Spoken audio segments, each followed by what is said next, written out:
We return to our lead story, the fate of Judge Brett Kavanaugh's confirmation. The FBI has now finished its investigation and the Senate will decide. We'll hear from senators shortly, but first, we want to explore this latest investigation.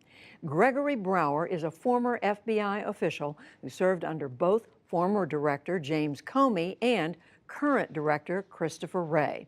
One of the offices he worked in provided legal guidance for FBI background investigations.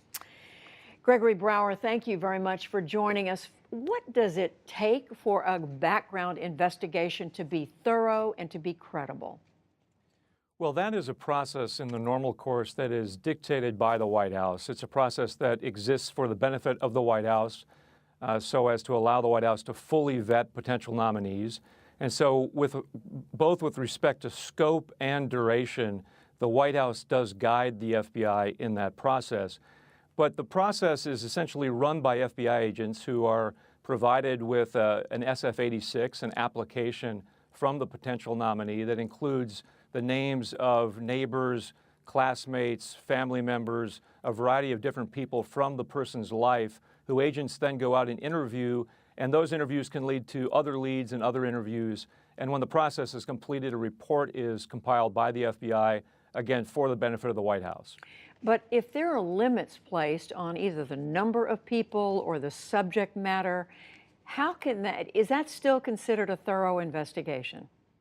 Well, it sort of depends. As I mentioned, in the normal course, the White House does place such limits on the background investigation, but often there's a lot of back and forth between the Bureau and the White House counsel's office. For example, if the White House counsel's office puts a 30-day limit on the background, but in the course of doing the background investigation and witness interviews, the FBI comes back to the White House and says, look, we've done what you've asked, but based upon what we found, we really need to do more. In my experience, the White House will generally say, go do more. We want to get the fullest picture we can about this potential nominee.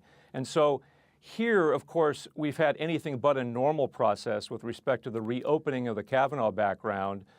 Many observers thought that the one-week limit was too much, but I think the bigger issue now is the apparent fact that the Bureau did not interview Ford or Kavanaugh. And that has left a lot of people, including Senate Democrats, wondering just how complete this investigation was. Why would that have been important to do? As you note, the FBI did not interview either Judge Kavanaugh or Ms. Blasey Ford. Yeah, I think most experienced investigators and prosecutors, and frankly, most ordinary lay people observing this process, would think that the reopening of this investigation, given the allegations by Dr. Ford, would at a minimum include interviews with both Ford and Kavanaugh. And so it's curious to me and to a lot of observers that that did not happen. It's given the Democrats, obviously, a major process foul to talk about. And I'm just surprised, frankly, that the White House didn't direct that those two individuals be interviewed so as to take that issue off the table. But are you saying it's typical, Mr. Brower, for the White House to specify who the FBI can talk to say you can talk to these people, but you can't talk to those? No, that is not normal. As I mentioned, the Bureau starts with a list of names that are provided by the potential nominee. And as interviews with those individuals perhaps lead to other individuals who are identified, the agents will go and interview them. It's uncommon in my experience for the White House to micromanage that process. The overall way in which the White House typically manages the process is they provide a deadline for the Bureau to complete its work. And you're saying because that means the FBI can then go and do whatever it deems it thinks is necessary to get a thorough investigation done.